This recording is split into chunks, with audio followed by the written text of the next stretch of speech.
Hey guys, it is Chad M. Smith here with the podcast. I'm in my favorite studio in the world, and just give a little update here on the podcast.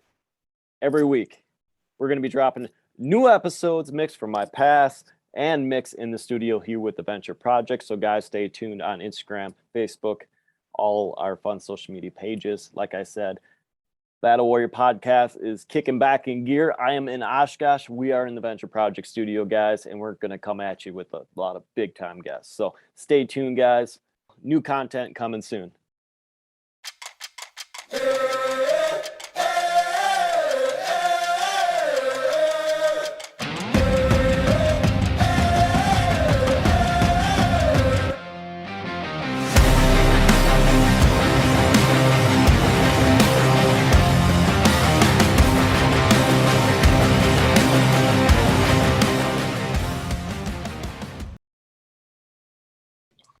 Hey guys, welcome back. We are live in the Venture Project podcast studio, and we are recording a brand new episode with Brian Braves from Ascension. How are we doing today, man?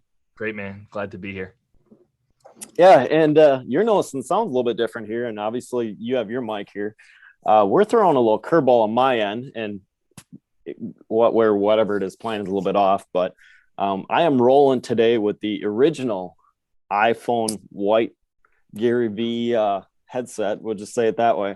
Nice. Plug Gary V on that one. But we are on the podcast. We're recording. Like I said, I just read your story. It is phenomenal. But as my listeners and stuff, please dig in a little bit more of your story, kind of, and how it molded you into what you are today, and then what we're going forward with. Cool, man. So yeah, man. Taking it like really, really far back, like from childhood, I was the product of a broken home. Parents got divorced. I think I was like a year and a half, maybe 2 years old. My mother was an alcoholic that became an alcoholic drug addict. And my father was in and out of prison. He was a semi-pro boxer, and then later on diagnosed with bipolar disorder and manic depressive disorder. So he was in and out of prison. So it was a broken home life. My mother remarried. I lived with her and my stepfather, and there was no peace as a child. I mean, there was points in times where she was getting either drunk or high every other day. You know, I would come home from school. My stepfather would have left because the fact that she was drunk. And I just never, when I would walk home from school, I just never knew what I was stepping into. So childhood was it was uneasy. It was the opposite of way I think it should be for kids. So I graduated high school, went off to college, and there was periods of time while I was in college that I was living out of my car. And then I graduated, opened up my own business, and then I became a failed entrepreneur. I actually made some good money in my first business, and then I started to bet a lot on other people's ideas, other people's real estate projects, other people's franchise businesses, other people's everything. And it was just after I got married to my wife, we were heading home from California, and I looked at my bank account. I had $3,000 left, which might sound like it's not too bad of a sum of money. However, rent was due for my office and for my home, which pretty much left me with nothing. So at that point right there, I had to make a change. So I just started to invest in myself, and the rest is history from, that point. And I want to dig further into walking home, because you had it on your mother's side, and I'm not throwing anything on how I got raised up, but alcohol was a big deal in my. I'm Midwest, and I know you said you're East Coast, but I know you get the further north of Canada you get, more like the German base, whatever it is, alcohol is pretty prevalent in households growing up, to where, basically my first drink was a year and a half old, to being around at 13, 14 years old, like you're nothing. Sure. And kind of assuming it. So mine was my stepfather was, and I mean, not my stepfather, but like the male households in my house between my real father and my stepfather, grandpas, all that stuff. I tended to, since that occurred, I went to my mother. So like growing up, I tend to lean more towards female figures. Sure. Growing up, were you more the opposite, where you leaned to the male figures because your mom was struggling? To be honest with you, it was back and forth. I was looking for wherever the peace was, right? So if my mom was drunk, right, I would check and see if my father was not having a bipolar disorder episode or manic depressive. Yep. And then if he was, I was hoping she wasn't drunk so I can lean there. I was looking for safety. So for me, the only thing that really saved me when I was younger was the fact that I was an athlete, right? So I would just play sports, and baseball was my thing. So I became very close with my coaches. I would stay over my friends' houses. So I was just looking for peace. So for me, I was always bobbing and weaving in between the two. So during sports, were you taking all your, I'm gonna use the term gas, but like all your focus and everything was in sports? It's the only thing I cared about. So like you just flipped that switch and it was go time. It was the only place where I felt like I was safe for 2 hours during the game or 3 hours during practice, or I would go to the game and then practice afterwards. Right. So I was safe. And unfortunately, what happened with sports for me is I ended up getting injured, and I had 6 orthopedic surgeries. So that was a really tough point in my life, because I poured everything into that. That was my safe haven. That was like my way out. I was like, okay, I'll get a scholarship. That'll be the way. And then that was taken from me. So that was unfortunate. And we're going to dig into the terms of all in, because how you were talking, you're saying it's all in. And obviously with our, with faith, relationships, all that stuff is all in. How did those skills, the trades, all that stuff you learned during practice and sports with the all in term converted to the entrepreneurship? Because how you were talking, sure, you weren't like half. It don't matter what you touched, you were all in. It's funny you say that, because I always talk about this with my wife. I'm all or nothing, right? Yeah. So like, if you looked at my house, the basement, it's a disaster because I'm nothing. I don't want to go anywhere near the basement. But when it comes to like work and producing and my time with my kids and my wife, I could give 2 shits about the basement, right? Yeah. I care everything about growing my business, helping people, spending time with my kids and my wife. So when it comes to sports, it was all in. It was all in and never giving up and being very consistent. And those things becoming ingrained in me from such a young age gave me the fortitude getting punched in the face as an entrepreneur, right? Like I'm definitely not the smartest guy, for sure, but I'm the guy that just will never give up. And maybe sometimes to a fault. Yeah. Right. Like I've been in things too long sometimes because I just can't give up. So I learned that from a young age from sports, for sure. And I'm chuckling too, because I one of my first shirts I sold through this podcast was all in or nothing. I had the biggest smile when you were saying that. Send me one of those. I will definitely give you the link for that. Love that. I lost track here just because of this, but that's what I'm noticing, especially with people that grew up around addictions and drinking and stuff. Like for me, it was all in on the addictions. It was all in on, and I'm just going to kind of toot my own horn here a little bit, kind of because for me, it was sports in high school, but my love was tournament fishing. Sure.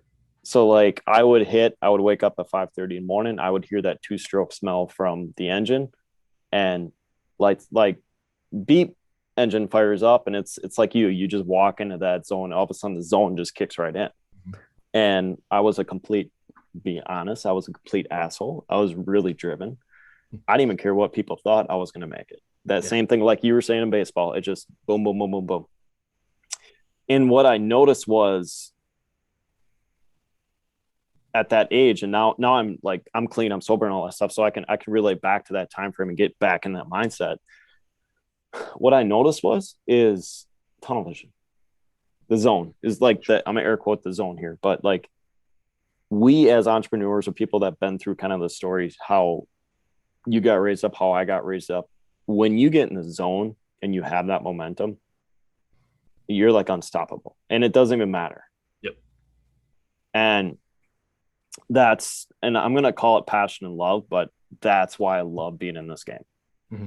Yes, I do work full time right now, and I hate being there. Like I don't want to use the term hate. Like it. Sure. Every time I'm in there, I'm like, this is useless, because sure, it's like the Land of Walking Dead. We'll just say it that way. Because to me, when we're in this industry or entrepreneurship industry, and all of a sudden your passion, your love, and your all that stuff turns into all in and all that stuff, It doesn't matter what your parents think. It doesn't matter what people think. Yeah. And I'm going to give tips to people that are listening to this. When they start getting concerned and they get uncomfortable, that means you're onto something good. Yes. Yeah. And, it's funny. It's funny you say that because I didn't lean into that until like 7, 8 years ago. And I think the reason why was because when I would feel uncomfortable, I'd go back to that childhood thing about trying to be safe. I didn't like feeling uncomfortable because that reminded me of growing up and feeling unstable and not knowing how to navigate that. So I didn't push myself hard enough. But now, when you're just to your point, right? Even before I get on a podcast, I'm like the butterflies start going. Before I step on stage and speak, the butterflies start going. Before I lead a group, right? Before I lead a coaching call, the butterflies start. And that something amazing is about to happen. So now I lean into that stuff, whereas before I was shying away from it to protect myself. Yeah, and we're gonna dig into the speaking in the butterflies and stuff. Obviously, I haven't hit the stage yet. I've done more online stuff with COVID and stuff. We're starting to get back open again. Good. When I'm online, it's a little bit easier because it's like I'm recording a podcast. Sure. And obviously, stage fright. We'll just say it that way. I'm a big fan of Andy Frisella and Sal Frisella. Okay, and the number one line, I think it was Sal or Andy or whatever it was, and I don't know what podcast we're talking about here. I can go back and reference it, but I think Andy said straight out, someone or Tim Grover asked him, it's like, what do you feel like when you walk on the stage? He's like, you're paying me a chunk of change and I'm going to go crush it. And he goes, I'm going to sit in the back of the wall, sitting there pacing up and down the aisle or whatever it was. And he's like, I'm going to go freaking punch you in the mouth. Yeah. And it didn't really click until I listened to that podcast about 12 times. And if I'm ever down, I'll turn that podcast back on because Tim Grover was talking about the life of a champion. And to be honest, entrepreneurship is a life of a champion. Mm-hmm. Like a lot of this stuff overlaps to where once you start getting this attitude, and I'm going to reference because I play softball, like bar league softball, we'll say it that way, but like you play baseball, you get these pitchers that just start getting a little loosey-goosey and they get all kind of cocky and arrogant. And I only had it beat me once. And one guy's like, oh, fuck yeah, whatever it is. And I'm just like walking up and down the dugout. And my stepbrother's on the team. He goes, what are you doing? I'm like, you guys get back on base. Because I'm like, I want to get back to that plate. He's like, what do you mean? I'm like, you didn't hear him say, fuck yeah, whatever? Yeah. He goes, no. I'm like, you didn't hear that? He goes, no. I'm like, you guys get back on. I said, I want the next round. I love that. And all of a sudden you get that attitude. I don't want to say attack, guys. So I'm going to reference this, guys, on the ear. We're not saying attack. We're just saying confidence and the posture to go and just crush whatever's in front of you. Mm-hmm. So how do you relay that to your coaching business? How do you relay that to speaking or whatever it is? And I know that was a long question, but to convert that, hey, I'm going to go up here. I'm going to crush it. I'm going to give it all in. I'm going to give all I got. And whoever's in front of me is going to get their money's worth. Yeah. So for me, what I've done, I'm at the place like financially where I can choose to do what I want to do, how I want to do it. What I mean by that is I get to pick who I work with. So when I'm dealing with coaching clients, I truly want to help these people get to a place that I'm at and beyond. Right? Like I want them to grow their business. I want to give them so much. In fact, I have to be very cognizant of the time because I'm ready to go over the coaching calls because I just want to give them more stuff. Yeah. Right. Because I know if they're succeeding in business and they're succeeding as a father and succeeding as a husband, they're actually living this life they're created to live and the one that they deserve to live as long as they're willing to put in the work to get there. So for me, I just want to provide that value. And what helped me a lot, speaking from stage, was I was so focused on myself when I started speaking. Yep. How do I look? How do I sound? What, like, am I doing the right things? And it was burdensome. I was very heavy. And then I started literally changing it around to going, how can I just give them 1, 2, 3 things to take home that's going to change their life? And it took all the focus off of me and put it on them. I used to have really, I'm talking about debilitating fear of getting on stage, to the point where like 24 hours before I'd throw up. Like there's times where I almost passed out before I got on stage, literally, because I was so focused on myself. And I'd go up there in $3,000 suits, making sure everything was so perfect. I mean, seriously, like it was crazy. And now I'll walk out on stage exactly what I'm wearing right now. Like jeans doesn't matter, because I know if I can get them to change one thing, I'd collapse time for them, and they're going to be able to be successful in the three major, what I feel is the three major aspects of life, like their family, the fitness, finance, and obviously fourth is faith, which comes first. But I leave that to the people that are professionals in that area for sure. Yeah. And it's kind of and I'm sitting here just bouncing and giggling because you're like suits. So you could tell the old, and I'm gonna say old school way. I'm 35, so like the Zig Ziglars and all those guys, they were all in suits. Yeah. The number one motivational speaker right now is what? Eric Tom ET. I'm guessing. Him, Ed Milet. You got Andy, right? Andy's walking out there tatted up in a t-shirt. Give two shits. Doesn't matter. And Eric's in what, a flat bill hat and a t-shirt? Yeah, for real, right? And he's getting freaking what, $100,000 for whatever it is. It's just his pure passion to help people, right? When he's working with, especially like I like watching stuff where he works with kids, because like kids that are in underserved, underprivileged communities, like like he's just begging them to listen to what he has to say because he knows how to save them. So yeah, doesn't matter what you're wearing. Guys, pay attention to this. Sales is way different. And I fought this for many years because I told my boss straight out, he's like, this is me. I'm like, this is me. Mm-hmm.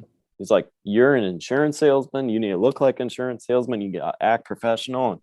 And to be honest, man, it just drove me to drink even more because I didn't feel free. Sure. And now, I'm pretty just like you, hat backwards, t-shirt. I got the Venture Project t-shirt on, whatever it is. And this is me. I'm walking through town. I really don't give two shits. I know what I'm capable of. I know my inner strengths. I obviously know my faith. Yep.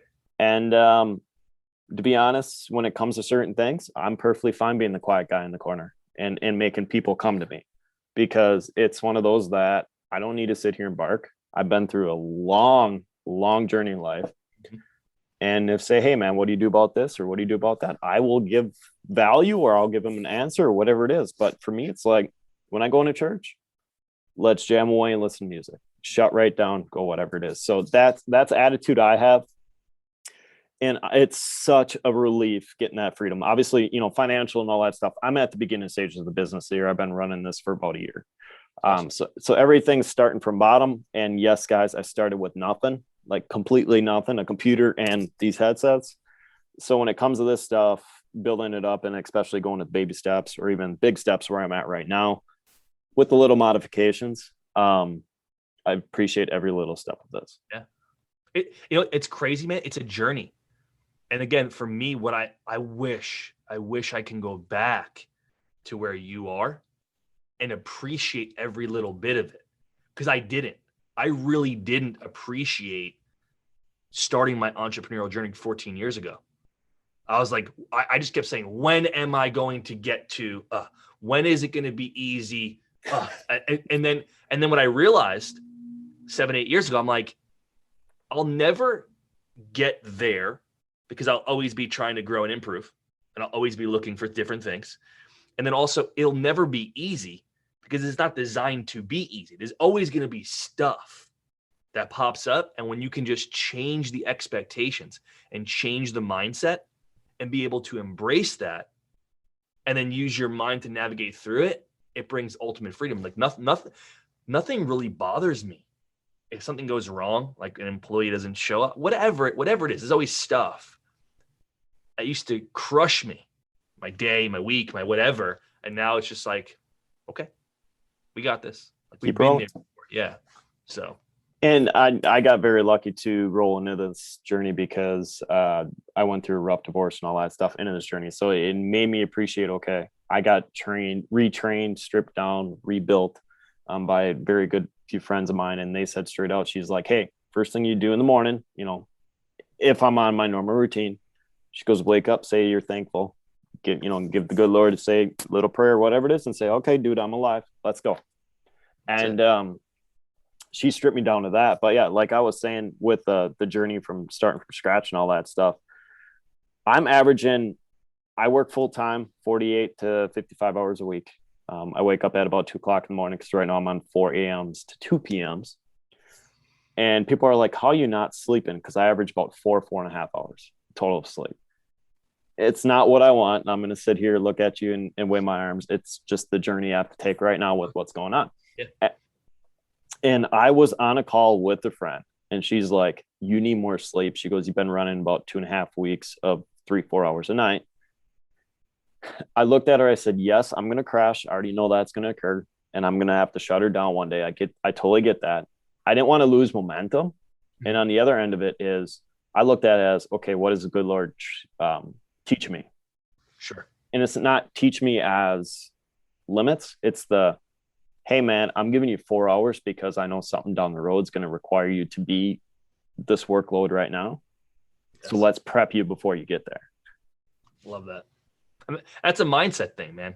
Like your mindset, just thinking that way has you ahead of 99.9% of people. I had to physically train that way.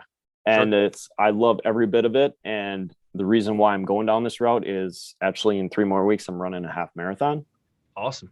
A girl got me into it because I wanted to chase her, but we'll just say it that way. But I want to run further, man. Just put them right in front of you. It's good. Yeah. At the end, if I have a chance to go see her, I'm going to go shake her hand. Obviously she's taken, I get that. And her dad and I go way back, but cool. I'm going to say, hey, thank you for doing this because it unlocked a beast in my mind. Sure. That's it. Everyone's like, why are you going to go beat yourself up for 13.1 miles? I said, I'm not going to go beat myself up for 13 miles. I'm going to treat it as a business. Mm-hmm. Because everyone has this great idea. You take off in the race. Everyone's like, ooh, lovey-dovey, whatever it is. And you run 3-4 miles. And all of a sudden the real battle kicks in. Starts to hurt. Yeah. And then it just keeps going and going and going and going. And people are asking me, they're like, so what's the goal of this race? Finish. They're like, what's your time? I'm like, it doesn't matter. I'm like, you got to cross that finish line. Because it doesn't matter in life. With business, it could be fast, it could be long, it could be 20 years, 30 years, whatever it is. You still got to cross that line.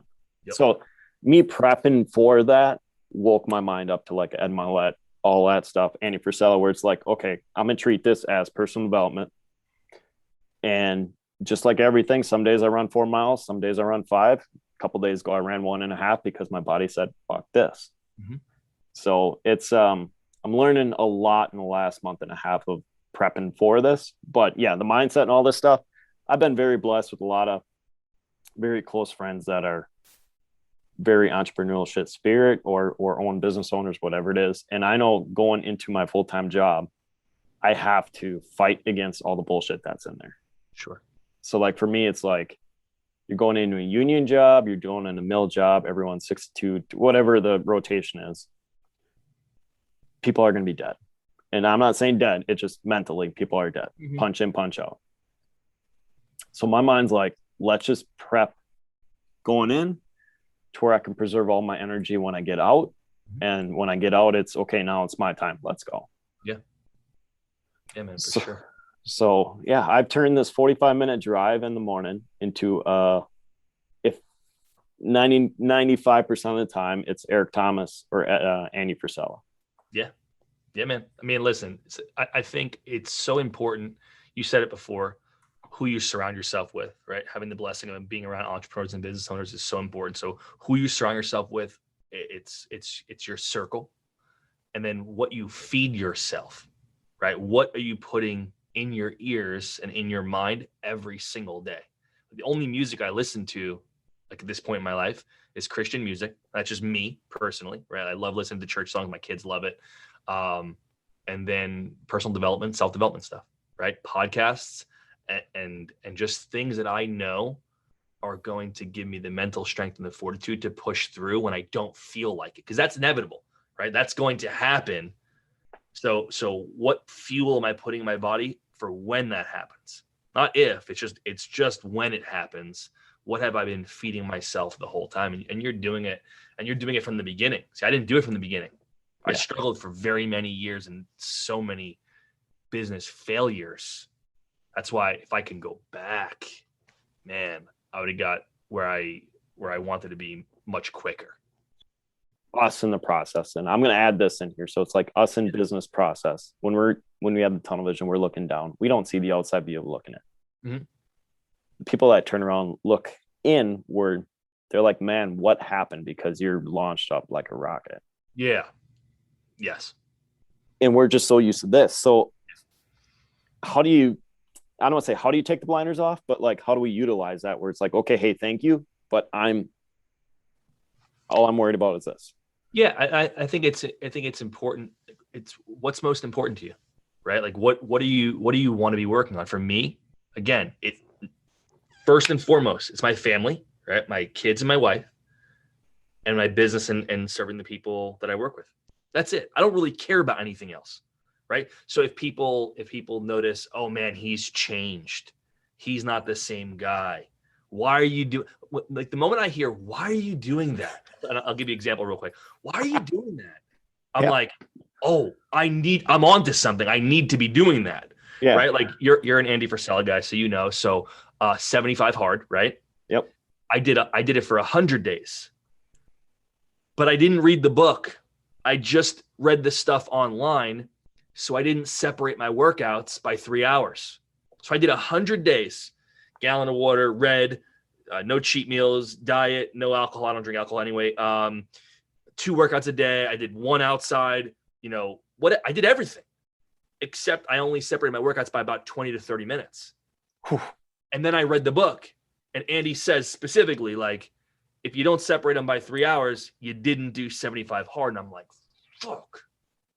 Okay. So I'm doing it again. Yeah. Right. And people are like, and here's what I heard. You did it, man. You did it. You already did it. Like, why are you doing it again? You're crazy. You don't feel like it. And I'm just like, I know I need to do it again because they wouldn't. And that's what gives me the edge. Yeah. And I'm going to use skydiving, for example. So like this half marathon thing. So I asked my actually family member, I'm like, how many people ran a half marathon in our family? And my mom's like 2. I'm like, all right, cool. I'm like, all right, add me to the list. And I'm like, and then we have a couple guys here that skydive, and they're like, hey man, we're going again. I'm like, sign me up. And I looked at my mom. I'm like, how many people in this? She's like, well, uncle this, blah, blah, blah. I'm like, okay. I'm like, what did our family did not do? Because we have family that they live in Colorado, they climb mountains. Sure. So she's like, why are you so competitive? I'm like, I'm not competitive. Like, personally, I don't give 2 shits certain times. I'm like you, man. When I'm off, I'm off. There's certain things I don't care. Yeah. It's the 99%. It's the 95%, 5% rule. It's like, I don't want to be in that group to where I'm going to, like, I keep doing what that 5% does, except for, I'm learning financials because just like school, I messed up and I have to dig myself out of the hole. Mentally, I know I have to be different. Mentally, I love to be different, but mentally I got to separate myself. Mm-hmm. So that's where I'm like, they're like, why are you doing all this? I'm like, because you got, like you said, straight up, you're unwilling to do it. So I'm breaking away from that average life. Yep. And then it's again, if I don't know if this is for you or anyone listening, like for me, the reason why I do stuff that it's hard is I want my kids to see that it can be done. Right. I want them to understand that they'll be able to do it. I'm just paving the way. Yeah. I'm just showing them, hey, it's possible. That's it. And that's a big thing that I focus on now. Really big thing. Making sure I'm setting the best example for my kids. I think and I don't have any kids right now, but I think I'm going to be worse. And I'm going to say not worse, but like in a good way, worse driven. Like driven 10 times worse. Oh yeah. You will be. Yeah. Just because it's like, okay, now not saying you have mouths to feed, not that. It's like, okay, like you just said, you have to set an example. Mm-hmm. So it's like, all right, kids, let's go. I'm going to teach you something different. Correct. That's it. Like I'm telling you, like when that, and it's weird. You'll know that when you're ready to know that, and it'll just crank it up for you. You'll be more tired, right? You'll be more tired, but tired won't be something that ever stops you, because it's really interesting, man, when your kid looks at you, because they watch everything you do and say. Like, you are their superhero. It's wild. Like, they put you on that pedestal, and I will never disappoint that. Never. Yeah. Yeah. And I can't even imagine. I'm not a dad yet, and I hope it's not anytime soon, because When you're ready. When you're ready. we'll just say it that way. Yeah, I'm 35, so stuff occurred.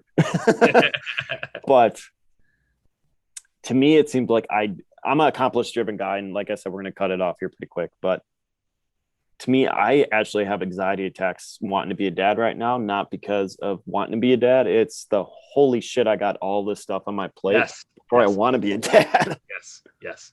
So it's not I don't want to be dad, guys. So all you guys listening, I would love to be a dad right now. It's just I want to get a grip of getting my freedom first, and then be a dad. But like I said, life or God's got a different plan, so it's His first. I totally get that. But yeah. So where can everyone visit you? Like we said earlier, we do have a website all set up, but where can I direct all my listeners to either your speech or to your speaking engagements, to coaching, whatever it is? Where can I direct them to? Two really easy places. First is the website, myascensionbydesign.com. I mean, if you want to book me to speak, if you want to have me on a podcast, it's easy. Just literally fill out the form. If you want to connect with me directly, you'll be able to fill out the form as well. And then second, it's also super easy. I get my chops busted a lot because I'm not big on social media.